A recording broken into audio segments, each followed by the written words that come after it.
la situación económica que está ahogándonos a todos, los servicios que la verdad que son impagables, y me quedé sin trabajo. Fui sacando el teléfono, fui sacando el cable, fui sacando la televisión, y ahí empecé a ver la posibilidad de alquilar el cuarto.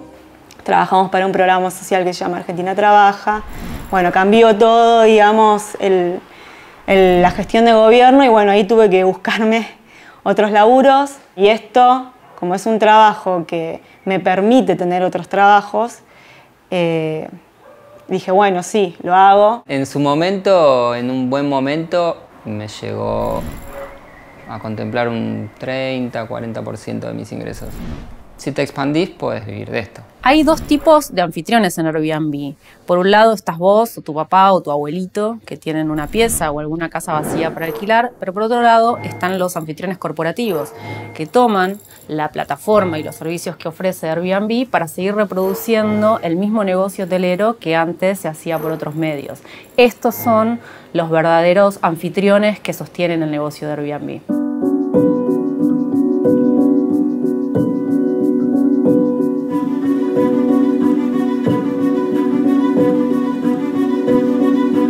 Acá en La Boca quieren hacer como Puerto Madero, quieren hacer grandes edificios. La Boca, que es un museo gigante, quieren hacerla turística. Y La Boca ya es turística, por sí es turística, ¿entendés? Y por eso el interés de desalojar cada vez más a los conventillos de La Boca. Yo si me llego de acá, seguro que me voy a 2 cuadras. Me cambiaría a 2 cuadras, 3. Pero del barrio La Boca no me iría nunca. Acá en este terreno solamente viven 20 familias. Imagínate en todo lo que es los conventillos de La Boca. El mercado de los alquileres temporarios, donde Airbnb obviamente es uno de los grandes nombres, está produciendo fenómenos de gentrificación, es decir, desplaza población de sus barrios tradicionales a partir de trasladar vivienda que durante mucho tiempo funcionó en el mercado de alquileres a largo plazo e introducirla en el mercado de estos alquileres temporarios. Hay en muchas ciudades ya también comprobado que baja la oferta de las propiedades a las cuales pueden acceder los residentes y los locales que viven cotidianamente en la ciudad. Esto está provocando grandes cambios en las ciudades, como también lo hace otra de las grandes plataformas mundiales, como es Uber, con sus miles de choferes. Uber suele venderse como el futuro de la movilidad, la solución para las ciudades para reducir los problemas de congestión, polución y siniestralidad vial. Pero los datos en verdad arrojan todo lo contrario. Lo que hace es inundar la calle de vehículos y también generar que se realicen más viajes en auto. Es más barato que la tarifa de un taxi, y no tenés que afrontar los costos fijos de tener un vehículo particular, simplemente el costo de lo que es el trayecto. Eso lo que genera es que usuarios que tal vez normalmente hubiesen utilizado el transporte público, caminado o ir en bicicleta, opten por este tipo de viajes.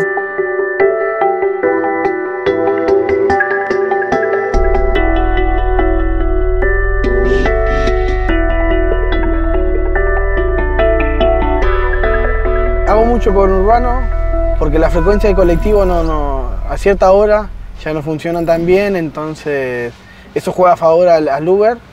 Quizás me pasa que voy a Quilmes y estoy 2-3 horas en Quilmes haciendo todos viajes cortitos en Quilmes. Por ahí agarro un viaje y vuelvo a Avellaneda, ponele.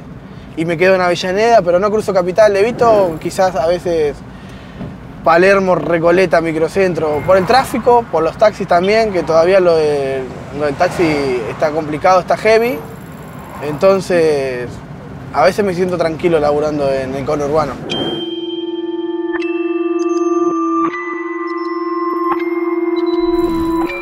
Es una sorpresa para ambas partes, con quién uno se va a encontrar. Yo tengo mucho miedo de sentirme invadida inmediatamente y estoy acostumbrada a la soledad y al silencio, y de repente hasta encontrarla haciéndonos un café. Mi casa no es como solo una habitación, y cuando yo estoy acá es como, tengo mi espacio, no una casa, ¿no? Eso es otra cosa diferente que yo no entendí antes, ¿no? Y a veces siento, ¿no? Eso es simpático, Sí, que tiene la edad de mi hijo casi. Es un poquitito más grande que mi hijo.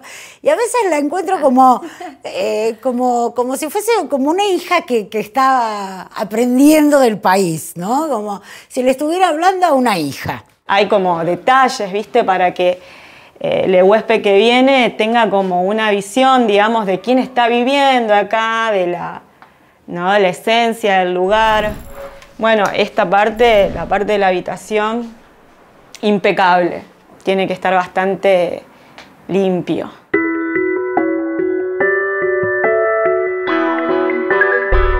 Algunas de las discusiones que se están dando en todo el mundo tienen que ver con esto. ¿Qué es lo que vamos a regular o de qué manera lo regulamos? Por un lado, si pensamos Airbnb como una industria hotelera, inevitablemente tendría que haber una carga impositiva sobre todo lo que son las actividades comerciales que se realizan. Ahora, esa carga debería ser la misma para la persona que realmente está alquilando una habitación que le sobra o su casa cuando viaja, que para un anfitrión que tiene diversas propiedades en alquiler la mayor parte del año, o sea que realmente tiene viviendas completas dedicadas a esa actividad. Probé en una remisería, un amigo tiene una remisería, estuve unos 2 meses, 3 meses quizás.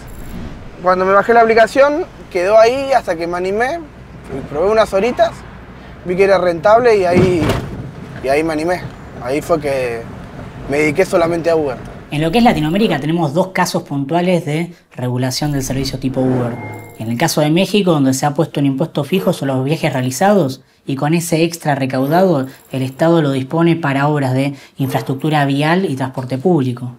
Hoy probablemente todos conozcan la pelea que hay entre Uber y los taxis, pero se suma algo nuevo. Con servicios como Uber Pool, donde vos podés tomar un auto y compartirlo con personas que no conocés, se abarata un montón el costo del transporte y tal vez incluso te convenga más que tomar el transporte público. Esto lo que ha comenzado a generar en distintas ciudades es que el transporte público pierda pasajeros en función de esta nueva modalidad de transporte y tal vez en un futuro ya no sea la pelea entre taxistas y conductores de Uber, sino entre colectiveros u otros medios de transporte y Uber.